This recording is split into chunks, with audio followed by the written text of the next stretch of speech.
What's up and welcome back to the Kinda Funny Gamescast for Wednesday, May 28th, 2025 at a very special time. Today we're starting before Games Daily. Normally Games Daily is at 10, Gamescast is at 11 Pacific time, but we're switching that around. Why, Blessing Adeoye Jr.? Because I got to skedaddle. I'm going to LA.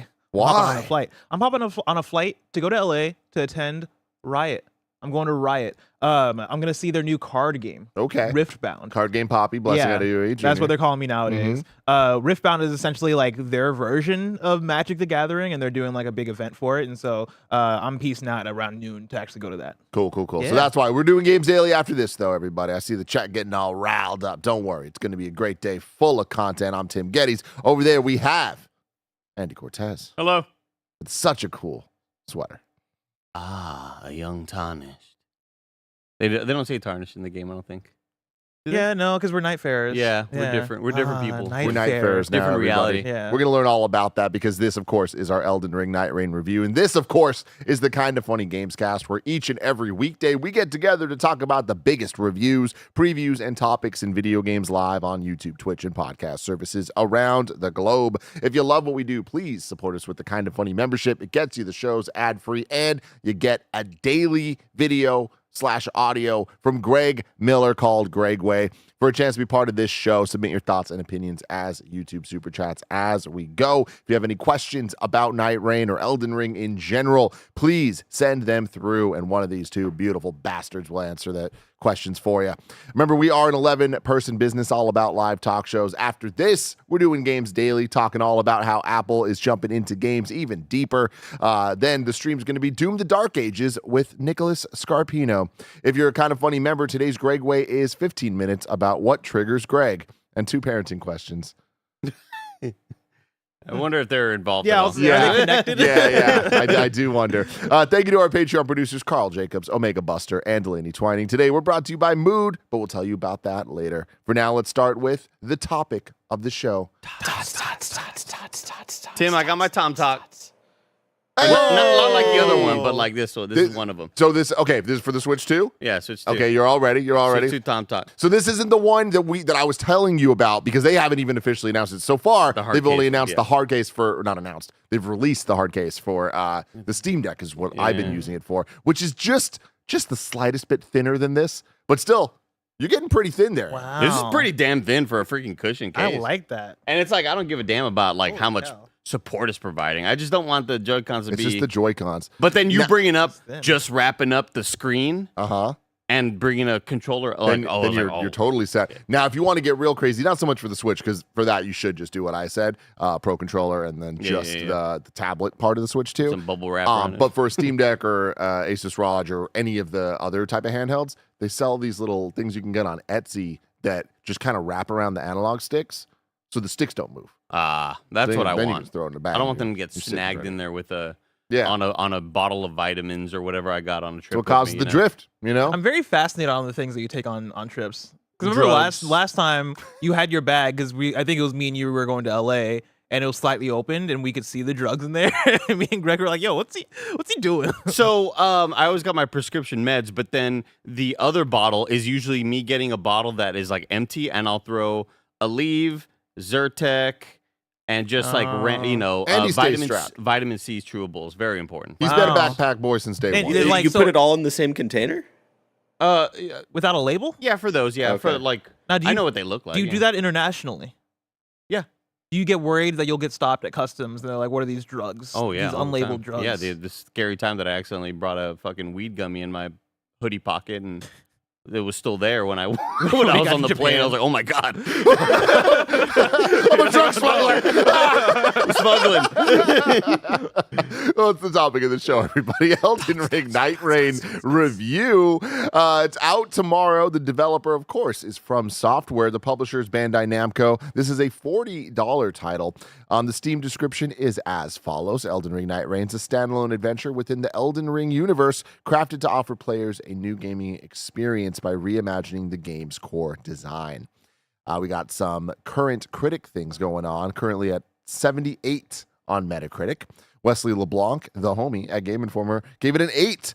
Saying Nightreign is at its best when I'm at my best, which means From Software's take on the roguelite genre needs to meet me halfway, leaving its frustrating misgivings at the round table hold.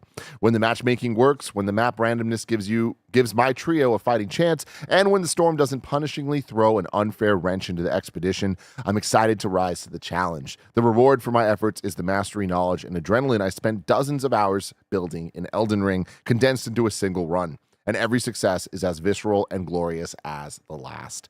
And then Mitchell Saltzman, the homie, at IGN, gave it a 7, saying, when Elden Ring Nightreign is played exactly as it was designed to be played, it's one of the finest examples of a 3-player co-op game around. The 8 character classes are each fun to use and feature a surprising amount of depth despite their limited movesets.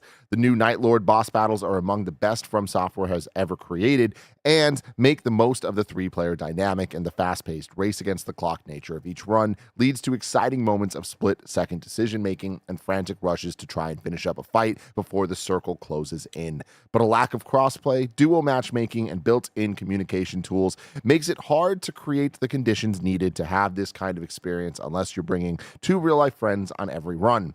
And if you want to just play by yourself, I can't recommend it because of the poor solo mode balancing. All of this amounts to an ambitious spin-off that's exhilarating when you're able to create the proper conditions, and one that quickly flips to incredibly frustrating when you're not. Sounds a lot like The Legend of Zelda 4 Swords Adventures, boys. Oh, Okay. Damn. Oh, I was expecting that. I've experienced Wow. a game experience like Wow. this This is a before. game showdown. Yeah. shit. Yeah. That was actually a review for Four Swords. Let's get into your thoughts on this. Andy Cortez, you are the Hey. biggest Elden Ring fan that I know. What do you think about Elden Ring Nightreign? A lot of what Mitchell Saltzman said there, I echo for sure. I think that it's a really fun game. If I were to give it a score right now, which I shouldn't because I haven't beat all the bosses, I'd give it like an 8. I think it's a great time. Recommend the hell out of it. If you are trying to play solo, don't. Yeah. It's gonna be a bad time for you. Stay away. Fucking refund that shit if you're only looking to play solo. It's whenever people ask me, would you recommend Valorant to somebody who doesn't really have like a squad to play with? It's like, no, that's a fucking nightmare. Why would I wish that evil upon you? And I think for a solo player hoping to hop in, you are kind of, I think your mileage may vary because as reviewers that were playing with other reviewers and other streamers and other people that know what they're doing and largely quickly get the formula of what to do, a lot easier for people like me to hop in solo to match up with other people, right? With randos. Because you hop in and right off the rip, somebody's showing that they are going to be the shot caller. And they're going to be bringing up the map and they're going to be pinging the places you need to go. And if that doesn't happen, then I was doing the shot calling for my other 2 randos when I wasn't playing with Bless, Tamor, Snowbike Mike. And that's all great and fun. But that's probably not going to happen a whole lot. I think that it may be really, really rough for people hopping in with the general public for looking for 2 randos because it's like when you drop in Fortnite alone and one squad mate goes somewhere else. You're like, fuck, where are they going, dude? Why aren't they following the squad? They died over there. They left the game. Like that can quickly snowball into a really frustrating experience. And I think From Software will always just be behind enough to frustrate you. The lack of crossplay, really, really bad, really awful. And I hope that they can maybe find a way to implement that. I doubt that happens. I'm praying that the mod gods out there get some solo offline mods going, because when you're with your squad and you die, you always have the hope that somebody can res you. When you're playing solo, you die, your run is over. And it's really shitty and it sucks because in Elden Ring, when you die, it's like, all right, let me go give that boss another chance. I wish I had 3 chances to come back as a solo player or something like that. Or maybe it's a different sort of a vibe whenever you're in a boss fight. I don't know. There's better ways to balance it. But for everybody wondering, where's duos? Why can't we squad as duos? I totally understand your question because it doesn't feel like solo is even tuned for solo. When you it feels like they just said, hey, fuck. I'm sure the numbers, they could show us the numbers and say like, oh, the bosses are less healthy. The bosses do less damage. I didn't fucking notice a difference when I played solo versus in trio. So it's like, it really just felt like they said, all right, you can hop in solo and you're playing against, what a trio mode would feel like. So why not just do duos at that point? Because fuck it. Because it doesn't really feel like this is balanced anyway. A lot of frustrations there.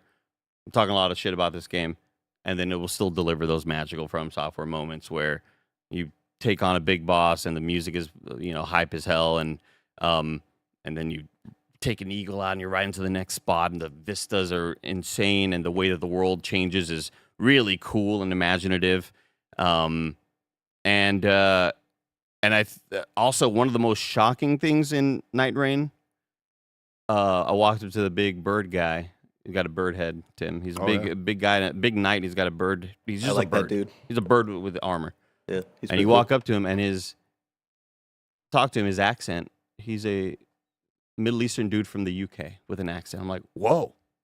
I'm just used to like fucking. It's more. I'm used to, like, holy shit, this is crazy. Walk up to the arrow guy who looks like the one archer Pokemon, the bird archer in Pokemon. You know what's wrong? Decidueye? Yes. Oh, okay. Yeah. Yeah. Walk up to that dude who reminds me of that Pokemon, and he's like, we're going to do great here. I'm like, what the you're an American?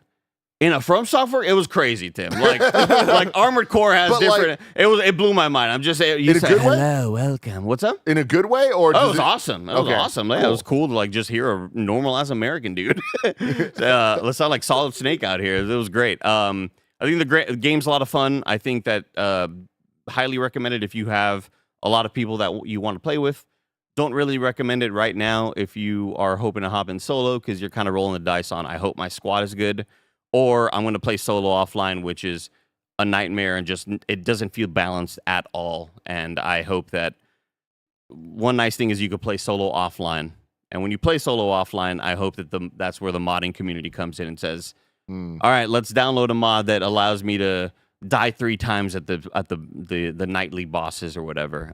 Game's great. Sorry, I've been yapping a lot. How much have you played? You haven't beat it, you said, but A little over 20 hours. How much of it do you feel like you've do you have a sense of how much you've completed? Oh, I haven't fucking done a damn thing in this game. I've seen a lot of bosses. I have beat 1. I've had about 4 other bosses down to just the smallest amounts. And when your homies go down, one really, really frustrating thing that I also hope that they can kind of tune is the way that you res your homies, Tim, is by attacking your teammates. You attack them, which requires stamina, but when you have a big-ass fucking, hulking, building-sized monster running at you, how do I prioritize my stamina right now? And when your teammate dies once, you get a circle with a third of a notch filled in. And when you damage them, the third goes away, and then they come back. If they get downed again, it's now 2/3. Okay. So you have to break them down, and it takes longer, obviously. When you get knocked down a third time, it's 3 notches. I really, really, really wish that I hope that they're listening right now. And it's like, if I take off 1 notch, let it stop there. Because if you get 1 notch down, enemy comes at you, you roll away, maybe you get hit, you got to heal. It goes all the way back up to 3. And it's like, this is such a fucking nightmare right now. I'd like to say that I'm better than the average Souls player, but I'm not great or anything. I'm not Mitchell Saltzman, which felt like whenever we had success, we had Mitchell Saltzman in our party. Yeah. Like whenever we had the homie Mitchell Saltzman from IGN hop in, that was when we're like, oh shit, we beat that boss. And then I think I only beat the first boss 3 times because I needed to help other friends do it, like Timor and Snowbike Mike. And there was only 2 times that we did it without Mitchell. But when we had him, we dominated, and it was like, oh, great. But you may not always have that fortune. I think the game's really fucking hard. Oh my and god! Yeah. Can be really frustrating at moments. And that may come as a big surprise to people who beat Elden Ring and like, oh shit, I beat it. I had to, I used my mimic or whatever. You played with the tools that the game gives you, but the game is like can be really, really, really frustrating and difficult. And I think it's awesome, but that may push people away who already felt like Elden Ring was a little too hard for what they want to deal with right now. This is pushing it even further. Bless. What did you think of Elden Ring Nightreign? So I played 23 hours. I'm gonna give it a 7.5 out of 10. I have beaten 4 of the bosses out of I believe 8 overall, and a lot of that is due to the help of Mitchell Saltzman. I played a lot with Mitchell, and he helped me get through some tough times.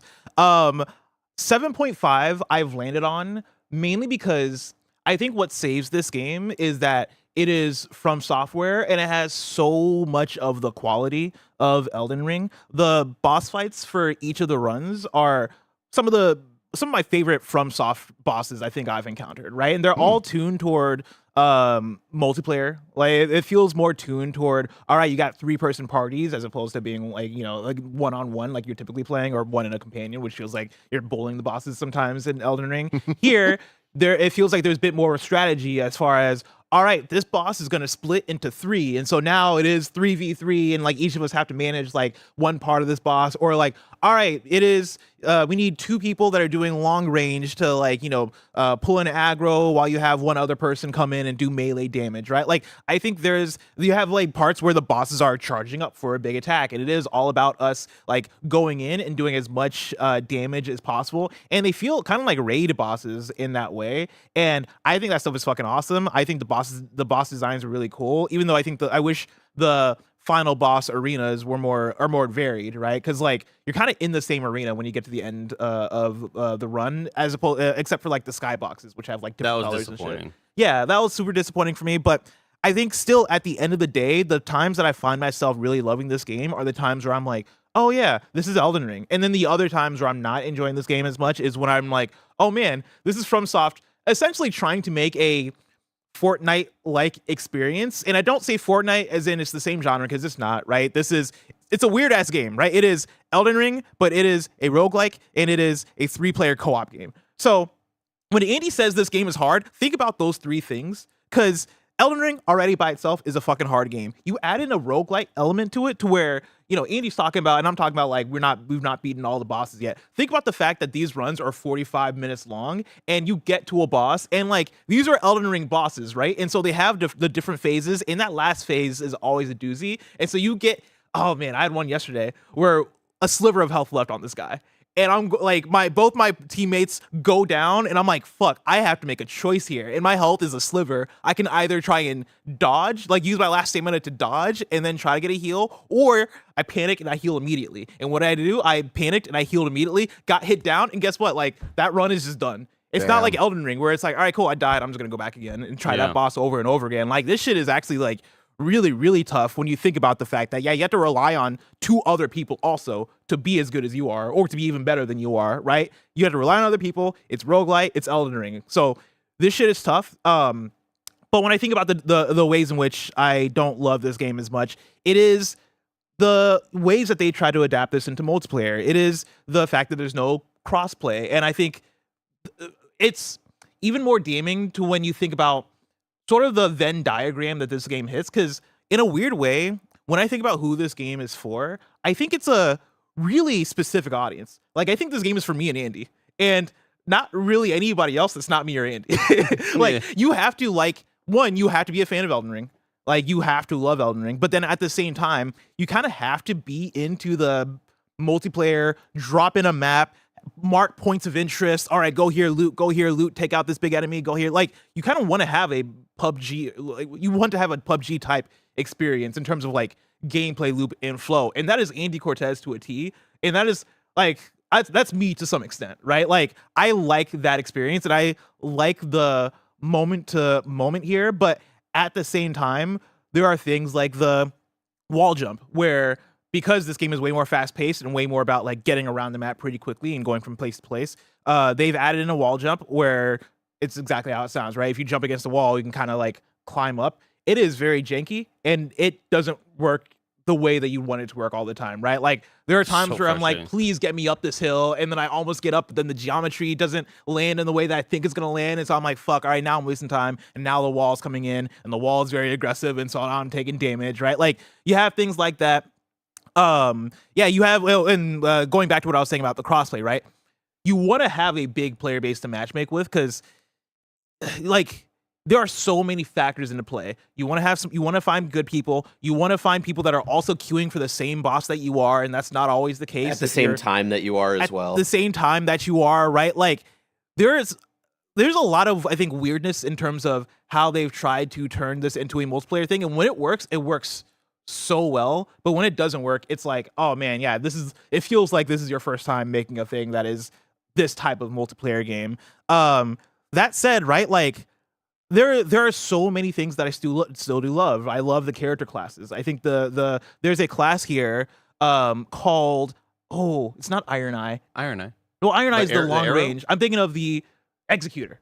Executor, because we can talk about this, right? Yeah. The Executor class is essentially a Sekiro class that has a parry ability that works exactly the same way as it does in Sekiro. And so when you pull out your Sekiro sword, essentially, and you tap L1, it like builds up power in that sword and also staggers the enemy. So then you can do a super attack with it. And it is definitely the class where it's like, this shit is not useful. It's for if you want to be flashy and if you want to have a fun time, which is me half the time, right? I had such fun with that class, but then for me, it was like, all right, when I want to lock in, I switch over to Iron Eye, which is the ranged class, which is a class that I never use in Elden Ring. I am not a ranged person. I want katanas all day. But I think this game does a really good job for getting you out of your comfort zone and making you try different things because you're at the mercy of what you have. All right, we need somebody that's range. I guess I'm going to be Iron Eye. And as I'm running from spot to spot, I am finding different arrows. I'm finding different abilities. It is very much a roguelite as far as the amount of element stuff that's going on. Each of the big bosses has an element that they're weak to. So if I'm going to fight Tricephalos, I am like, all right, I need lightning. And so I'm going to get a lightning sword and I'm going to like be looking for lightning type items or items that are going to boost that element. And it is, in times, it's making me feel the way that I love when I'm playing Hades, right? It's making me feel the way that I love when I'm playing Returnal. You are looking for those in the moment. Oh, I want this so I can boost this ability kind of thing. And it gets very satisfying. Like, this is a bizarre game. I feel like we can talk about this game for a while because there is as many things that I fucking love about this game for as many things that also frustrate me quite a bit about this game. So I land at a 7.5. That's where I'm at. With the two of you, I feel like you are in the very luxurious position that you have multiple squads at your disposal. Do you see yourselves playing this game a lot in the future, or are you, Andy, I mean, let me ask you, are you going to complete all the bosses? Are you planning to play past that much? Yeah, I think so. I think also a lot of it goes to me wanting to, well, the no crossplay nature of it kind of makes me go, oh, if I have any friends on PlayStation that are buying it on PlayStation, maybe they already pre-ordered it. What are you guys playing on, by the way? PC. Both of you, okay. Yeah. So I definitely see myself playing it past beating all of the bosses because you still have that. It has that roguelite feel, or even like Metroidvania feel when you go back to an earlier level and now you have stronger things equipped. And you go, oh shit, look at how we're doing a new game plus run. Look at how we're rinsing these dudes now. Like, this feels great. I totally see the appeal to want to go back for sure. And it's at its core, it's still something that I love. It's Elden Ring. It's the combat. It's the movement. It's the risk, the reward, the abilities, and how not just the abilities that you can use in game, whether you find like different spells or wands or weapons or whatever, but it's your character's abilities, your Nightfarer abilities, where they have one ability and one ultimate, and finding different relics after runs that you get every time you complete a run. You are gifted a couple of relics, and they're these little colorful stones that have different traits tied to them, and the bigger the stone, it might have 3 traits, and you go, oh shit, that would be perfect for this class that I've been running. Oh my god, this is gonna like change the way it has those roguelite hooks that I feel all of the damn time after you beat any sort of mini boss in this game and they drop their little loot crate or whatever. I don't even know what it's called. I saw people in the Discord. By the way, shout out to all the Bandai Namco employees who were like helping out people through this experience, because there'd be people like, I need one for this boss, and people were hopping in, and it's like probably the best Discord experience I've seen in a preview period, where people were able to just create their own voice channel in the Discord. You would generate like your own Discord, and it would say, kind of funny, Andy, and a voice channel, and then Mike would join, and we played with shout out to Will Neff out there. Shout out to Will Neff. We played with Hell Will yeah. Neff. It was Shout out cool. Will Neff. That's cool. Unfortunate, his game disconnected. We were on we were on a run that was like feeling special. His game disconnected. He couldn't reconnect, and it. Oh Yeah. man, we were like, and There me and Mike took it to the fucking limit still with just us two because we were like, all right, Lock in. we were like, it's 1:43 a.m.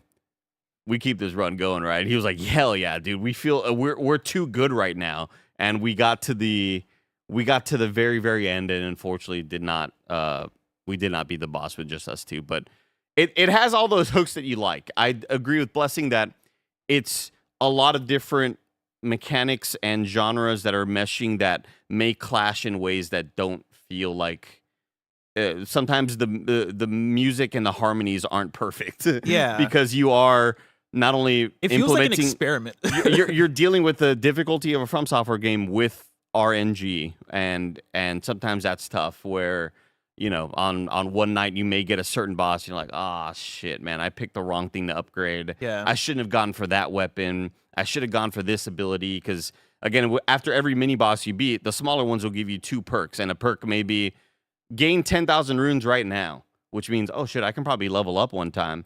Or the other perk may be have your stamina refill faster.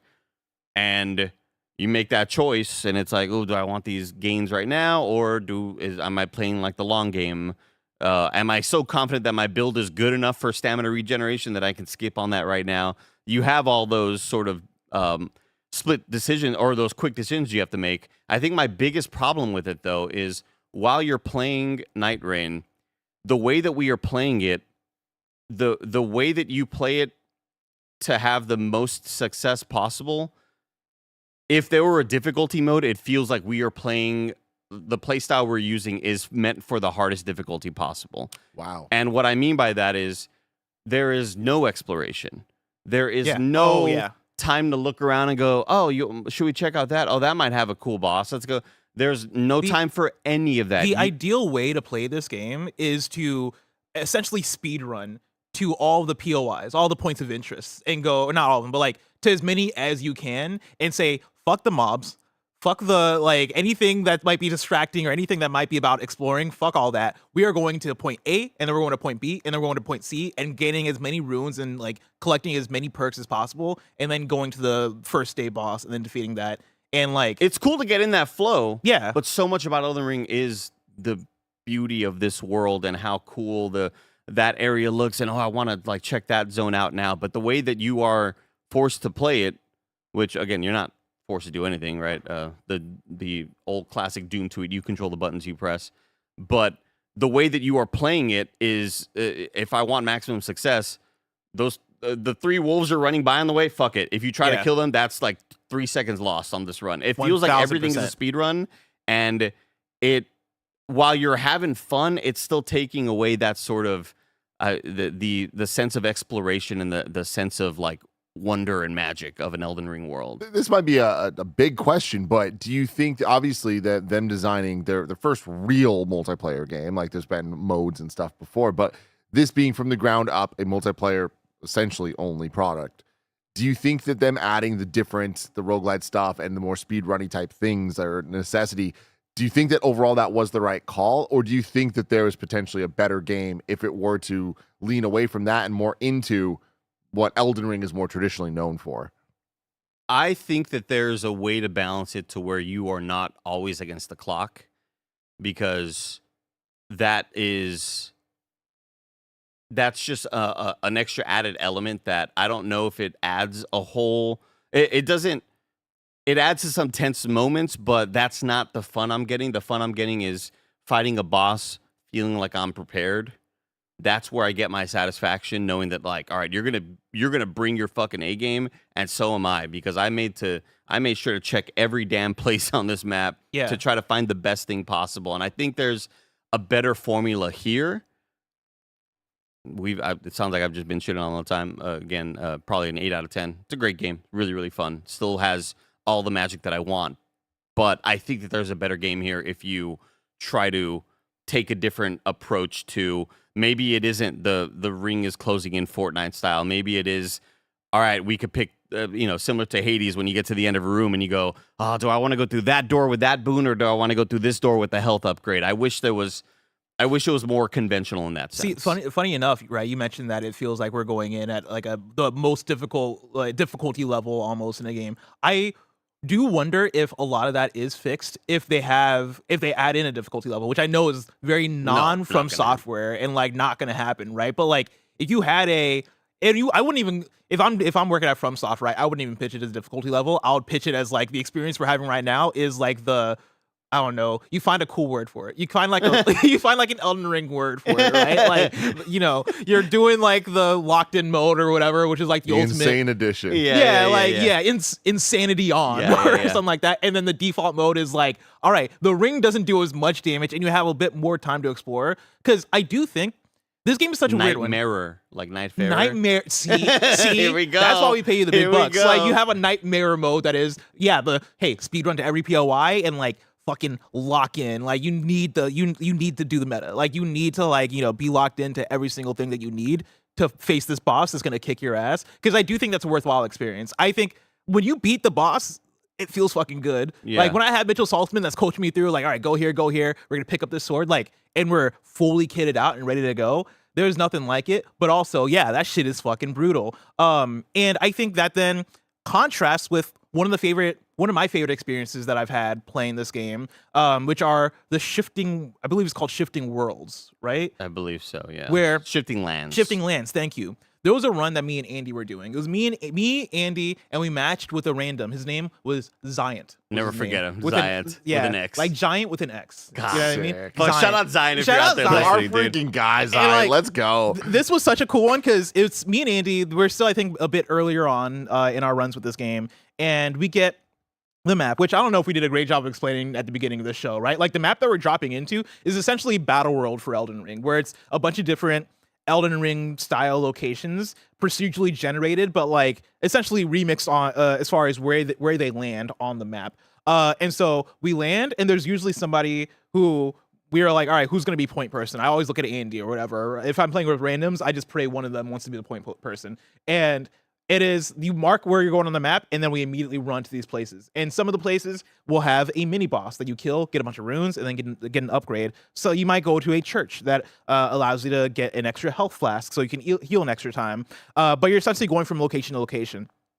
In the Shifting Lands maps, they have one big special POI that, in the cases that I've had, right, are either it's been a volcano, it's been a big frost mountain. And when me and Andrew were playing, it was the volcano. And Ziant sort of leads us there. Ziant leads the way. It's the first time we'd ever seen the sort of Shifting Lands thing happen, by the way. Because like we're used to the normal map. Suddenly we look at the map and it's like there's this big red area looking like fucking Mount Doom out there or Death Mountain. And you're just like, oh shit, what is that? That's really, really cool. Near the start of the run, suddenly the screen starts shaking and you see just like massive fire and plume of smoke. You're like, whoa, and this shit looks fucking cool. magic. Like this is the shit I love. And it's the Elden Ring visual, so that shit looks fucking off the chain. And so we go there, and like Ziant drops us into this mountain, this volcano-y area, and we're like, oh damn, where's Ziant taking us, right? And we get led through a bunch of different paths, and we're taking out enemies. We come across this door, like this fog door they have in these games, right? That always like kind of marks a boss. And we take out 3 big enemies that are in front of it. And once we take out those enemies, we get the rewards, and then the door fades away, and we're like, yo, where the fuck is Ziant taking us? We're going deeper. Where are we going? Going deep into this volcano, and me and Andy are freaking out a little bit because we're like, yo, the circle's gonna close in. Like, you are leading us further and further into the depths, and we don't know where we're going. But Ziant's not on voice chat. We're not in a Discord call with Ziant. He's just all random. It's a journey-like experience. And who did Ziant remind you of? Who's that? You said Addison. Oh yeah, Ziant reminds me of Addison. No. What if it is Addison? Because like Addison was that friend where he's always leading me to some like place where it's like, where are you taking me? And it's like always like, some cool spot in like the woods, and I'm like, oh damn, that's fucking dope, Addison. We were saying Ziant was like the junior or the senior that like you're a freshman, you got in the car and you're like, man, I don't know where we're going. I don't know where we're going. Yeah, I'm also excited. Yeah, he's got a cigarette, like this is crazy. Yeah, he smokes, and you're like, oh, I don't smoke. That's really cool. Wow. Yeah, Ziant was that homie that's like, I don't know where you're taking us, but I'm excited to see. And so we go down another path. We drop down some ledges that are kind of obscure. We drop down a final ledge, and it's like this big boss. It's the magma worm, and we're like, oh shit, all right, we're gonna fight this thing that seems way too strong for us. And I think that first time we weren't able to beat it. We ran out of time. The zone was already closing in. Yeah, so we had to escape. And then the next time me and Andy played, we were like, yo, Gotta go back. We were with Mike. We were with Mike, yeah. We were with someone like Mike, and we were like, all right, we know that we ran out of time. It seems like on day 2, we got a fast track to the volcano. Fuck everything else. Yep. That's the priority. And I was like, I think I remember the path. I remember the path to go down. I need to know if you guys ended up beating this boss, but Oh, we'll have to wait till after a word from our sponsor. This episode is brought to you by Mood. Let me tell you about the online cannabis company that's revolutionizing how we deal with life's challenges. From sleepless nights to stress-filled days, Mood.com has created an entire line of functional gummies that target specific health concerns with 100% federally legal THC blends. They'll deliver them discreetly right to your doorstep, and you can get 20% off your first order at Mood.com with promo code KINDAFUNNY. I've been having a great time trying out their different gummies, and I'm loving how each one feels. Their Sleepy Time gummies will knock you out in about 15 minutes flat. No hangovers, no grogginess. Not only does Mood stand behind everything with an industry-leading 100-day satisfaction guarantee, but as I mentioned, listeners get 20% off their first order with code KINDAFUNNY. So head to Mood.com, browse their amazing selection of functional gummies, and find the perfect gummy for whatever you are dealing with. And please remember to use promo code KINDAFUNNY at checkout to save 20% on your first order. Again, that's Mood.com, promo code KINDAFUNNY for 20% off. So you got Mike. You think Mike. you remember how to get in there. Andy's leading us to victory this time. Running down the path, and I'm just like, I think we dropped down here. Oh shit, we did. We dropped down to this here. Yeah, we fought these 3 dudes. I remember. And then we run past on that little bridge. We take out those fire ladies. Holy shit. Oh my God, the big golden door is there. We're on the right path. Yep. This is great. Take on that squad. They're tough, right? It's Chad, if you ever play Elden Ring, it's a dude with the big the 3 big fire guys, right? The fire prelates, or I forgot how to pronounce them. Prelates. I don't know what sort of accent it is, but one of them has the big sort of goblet on his head, and he shoots fire out of it. Kill those 3 guys. Nice, dude. They drop loot. We level up. The door opens. We run down, and it's the big skull men with the skull men on the cars. You gotta take out the skull men on the car. Yeah. The big, cars in this game. Well, it's like a guy controlling a car, but it's like a big skull that spits out. Cool. You got to jump on top and We kill got American, we got a Mustang. kill those guys, drop down. Holy shit, we are on the right path. Run past the big hands. The big hands will get you. The big hands are also down I've there. had to brave through so many big hands. Yeah, a lot of big hands. I'm proud of you. Hate them a so lot of much. big hands. Then it's like, holy shit, oh my God. I made the right calls. Yep. I was shock calling. I made the right calls. We dropped down. Magma worm time. Take on this big dude. You've seen him before, Chad. He's a big lizard guy. Is he one of the 8, or is this like a secret No, boss? This is like a secret boss. It's like one of the many mini bosses in the game. There's a lot of mini bosses you take on along the way to try to get to the Night 3 boss, which is like the ones that were made specifically for this video game. They haven't been seen anywhere else. That's another fascinating thing is that all the Night 3 bosses, like the final bosses of the runs, are all new for this game. All the other bosses are just picked from other FromSoft games. It's like 90% Elden Ring enemies, and then sometimes you'll fight a boss from Dark Souls 2, and it's like, oh shit, I just fucking fought you like the other day when I was playing Dark Souls 2. We take on the magma worm, bam, bam, bam, bam, bam. Holy shit, we did it, dude. And then we walk up to this big like a smithing stone table. Yeah. And it's more epic than all the other ones we've seen. We walk up and it's like gold. upgrade any of your weapons to legendary. It's like, We're like, whoa, whoa, dude, fuck. holy shit. Holy cow. We upgraded, get the little steam machine, and it's like legend, secure. I forgot the hell. Sick. Yeah. Upgraded one of our, like, whatever weapon you wanted to the gold. You're like, holy shit, dude, this is insane. This is awesome. And that's where this game sings. fucking dude. Zion, dude. And then you're like, how do we get it? Never forget. And then you see the little bird with the tree, and you're like, there's a tree that you summon a spectral hawk. Tim. It's a spectral hawk. Yeah. Sick. You summon the spectral hawk, flies you out, and you're just like flying over this amazing volcanic landscape. You're like, dude, this is From Software is just so good at this shit. Like giving you that awe and that wonder, and you fly all the way out, and like, oh man, it's those moments that make this game magical. Yeah, and I wish that comes all the way back around to I wish the game gave you more time for, or at least like, I don't know. I feel like the fast-paced nature that the game is ideally played with kind of conflicts with the exploration a bit of finding things like that, right? Of being like, oh shit, where does this go? Oh shit, we found like this cool legendary thing. And I don't know how to balance it because I think part of that is them wanting people with knowledge to kind of spread the knowledge. Like that feels like one of those playground conversations that I would have with people going to school and being like, yo, I played Elden Ring last night. Yo, have you tried like going up here? It's like, oh, no, I like a guy kept, fighting the dragon. It's like, no, if you go past the dragon, you'll find a thing that'll help you kill the dragon. It's like, it was made even more insane because prior to us doing that, us playing with Mitchell Saltzman and him going, oh no, don't go down there to hell. Like that place is like off limits. And so when we actually did it, it was like, oh my God, this felt even more epic, right? And I totally agree with Bless where I think that those are at odds with each other because coming up very, very soon is going to be this big Elden Ring influencer tournament where different From Software streamers and different just streamers in general and content creators are doing this big Elden Ring Nightreign race where squads of 3 are going to be competing against each other, and it's going to be like a really, really big deal.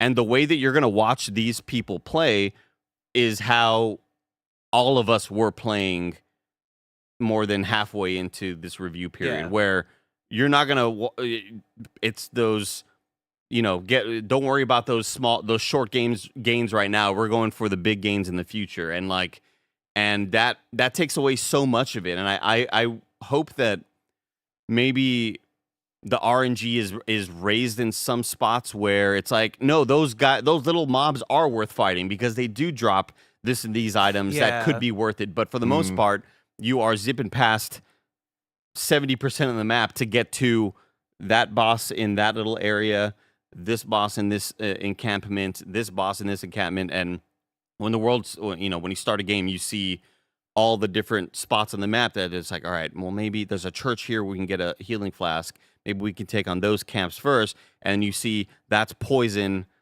That camp is mainly poison enemies. This camp is mainly death blight enemies. Mm-hmm. We should maybe skip down, go to that. And it just feels like you are esports min-maxing this game.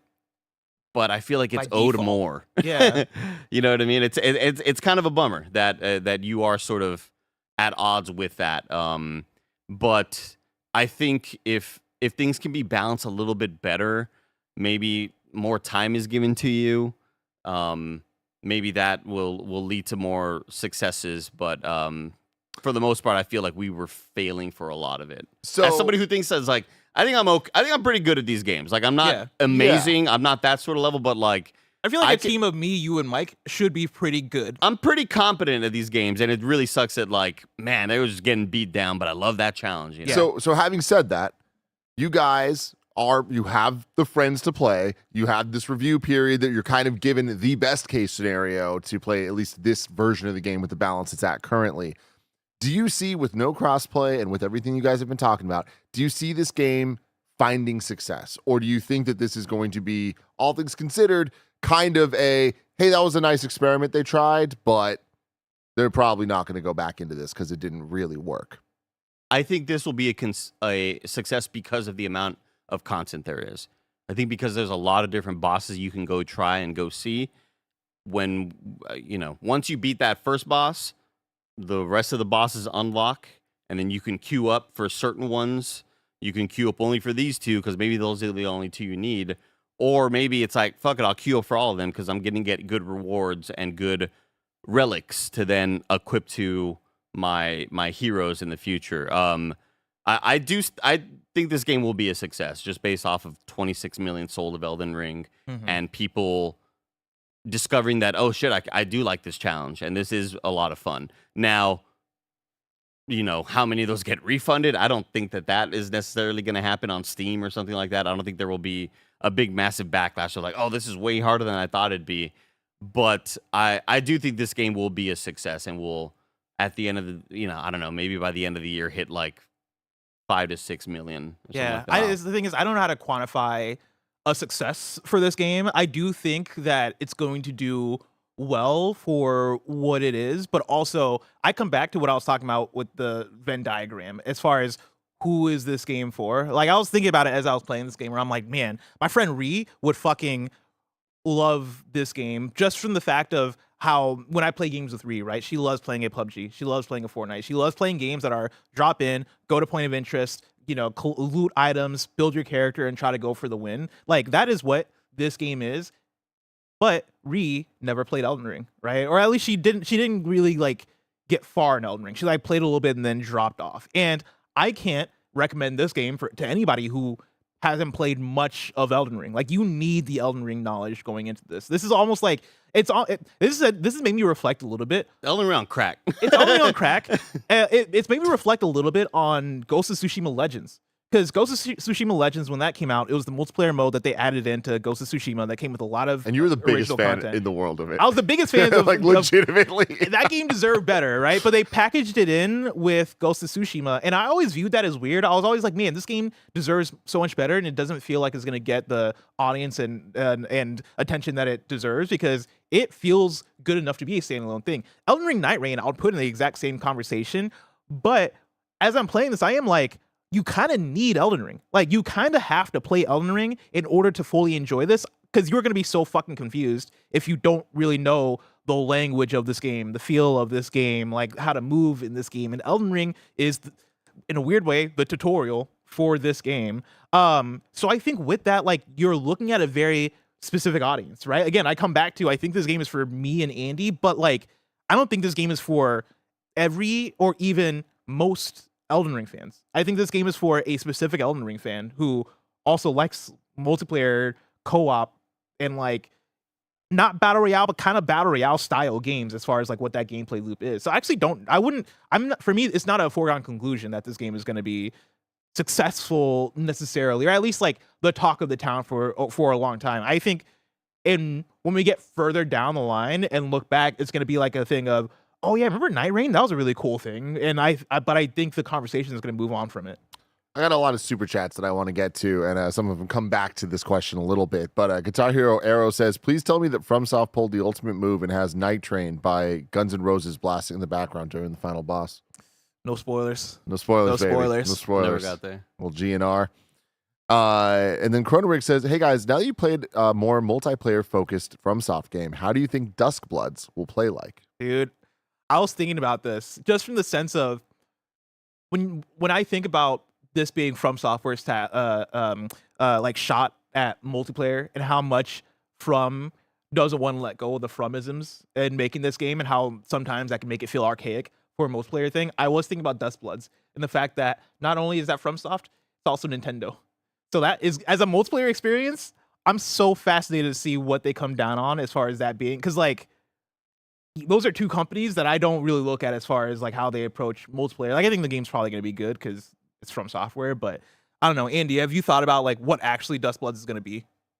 Well, I mean, we know that Duskbloods is going to be a PvP focused game that you can, make friends with somebody else on this PvP run. Or Miyazaki said that he was just really, really enthralled by the Tarkov sort of experience, and finding somebody that becomes an ally, and then suddenly they are on this journey with you, even though at first you were clashing heads. I think a lot of that stuff, I think a lot of those game mechanics he mentions about Duskblood seem super fascinating in the ideal situation where it's like, now imagine if your teammate did this, and it's like, oh cool, that sounds amazing, but I don't really know if I got Mike. Huh? I got Mike. I don't know. Yeah. I don't think that this experience may actually end up that way. But like at the end of the day, I still feel like it's probably going to be good because they're going to find some hook that keeps people there. I think a lot of our complaints so far can be tuned with sliders, aside from the crossplay thing. When it comes to Nightreign, Duskbloods is a whole different beast that seems a lot tougher. And that is exclusive, correct? To Nintendo, to Switch too, yeah. Lewis Legg says, new Mandela effect unlocked. I swear Nightreign was coming out on the 29th. No. No. 28th. You were thinking of Lost Soul Aside. Lost Soul exactly. Aside. There it Well, is. I think is that was it coming out today today? too. I don't know. When is this out? Nightreign? Tomorrow. It's available to play today at 3 p.m. Pacific time, 6 p.m. Eastern. So it's Then tomorrow Lewis in is some right. places. It's like an early release, midnight release. No Mandela effect. You're Yeah. correct. Pull Up Now says, does the pursuer from Dark Souls 2 hunt you like Morgott? I've only ever been invaded by the Fell Omen, which is like it's pretty much Morgott / Margit who Yeah. ends up just ruining a run. Oh my god! So I saw a question from Lucid Dream in the chat who asked, question for Bless and Andy: will you all be playing this outside of a stream? Like, do you think you'll go back to it? And yeah, the servers went down last night because for maintenance to prep for the big launch, and I was hopping into solo matches offline, getting my shit kicked in, not having a great time because I just kept on dying, kept on trying to find who is the right character for one of these solo runs, since you can't res yourself. I don't know if there's a great answer to that, but I did have a decent amount of fun with the Revenant, who is the brand new character. The character, by the way, that we can't talk about their ultimate power. That's embargoed. It's kind of odd. We can't talk about what their ultimate does, but their main ability is, it's a little girl. She's like possessed a doll. She's like a dead girl who like possessed a doll, and she summons 3 different spirits, 3 different, either a fast little guy, a more medium kind of hitting dude with a hammer, or a gigantic skeleton that like does really, really big damage, has a lot of health. You could summon either one of those 3, and whenever you kill somebody, their ghost comes back and fights for you. And that seems to maybe be the best character to play as if you're doing like solo runs, because you have different friends that can, like spirit friends that can kind of like get aggro from you. I feel like that may be the best one. So yes, I will be playing this offline, not only just for streams, but this is a game that I enjoy enough to keep playing because it's Elden Ring, and I like seeing new things. Nuggy says, happy pre-SGF. Did you guys have any favorite combos with characters? Like, if you were the Birdman, who did you hope to squad up with? I like this question because I don't think I had any specific metas as far as like the 3 characters, but there were times where going into a boss, there was one that was like a flying boss, like was one flying and then like another on the ground, like you're fighting 2 creatures at the same time, and they're weak to a specific element. And like I'm talking to, it might have been Mitchell, it might have been somebody else, but we were like, all right, how should we go in this? All right, let's do 2 Iron Eye, actually. Like, let's do 2 range and then 1 melee, because like like having range on like a flying enemy is gonna be ideal, right? All right, cool. And we're gonna have the range be the weaknesses, and like we organized it in a way that actually worked extremely well for us, and that was very satisfying. The fact that like we could do it that way and kind of have that pre-run planning conversation to make that work. But like for me, there wasn't a go-to, because I do think that different bosses are gonna require different strategies. The Discord seemed pretty unanimous on Iron Eye being the goated of them all, who's the archer. Yeah. The Discord seemed like you're fucking up if you don't have at least an Iron Eye on your squad. You always want to have one dude who could, who's more tanky, like the Raider class or the Guardian class, who's the bird guy. You have either like the Raider and the Guardian, along with at least 1 or 2 ranged, whether it's Mike. Good news for those in chat who are wondering, because I know, Snowbike Mike is, he has his, Steez the Source character, who's the sorcerer, but he spelled source like the word source. Yeah. Thinking that it was short for sorcerer. I don't know. But Steez, he was really worried about this because he didn't really vibe with the magic character during the first couple of betas. She has a very weird way of doing magic. She isn't just like, her abilities are, if Blessing burns an enemy, and if Blessing is burning an enemy and they're kind of caught on fire, she can absorb the fire into like this Trinity thing on the bottom of her screen. And then if I hit them with ice, you can absorb that ice, and that joins the second part of the Trinity, right? And like then Lune with the stains. Yeah, exactly. That's exactly what it reminded me of. And then the magic, if somebody just uses normal magic, if Mike uses normal magic on the enemy, he can then absorb that magic, and then you kind of let that blast go, and it's like this floating orb of, depending on the elements you're using, you see the different colors in this orb, and it kind of like rotates around the enemies, and it hurts them a lot. It's a weird kind of mechanic, and it's definitely not straightforward. That as your usual, just Mike spamming the pebble ability, which is just like a pew, pew, kind of like spell thing. But once he started kind of getting into flow, he was like, "Oh, like I'm feeling this shit now." And I think as long as you have like either a recluse and an Iron Eye along with a larger tanky sort of character, then you'll end up feeling like you're formidable enough for most of the enemies. CJ Splits On says, would this be more user-friendly if it was designed more like Monster Hunter with a big hub world and character customization? Ooh, I mean, you played more Monster Hunter than I have. I mean, that you're asking for a different game, I guess, at that point. Yeah. You know, that takes away the roguelite round-based sort of structure of all of it, which, you know, it's why we love the seamless co-op, just kind of running up to and exploring the game at your own pace.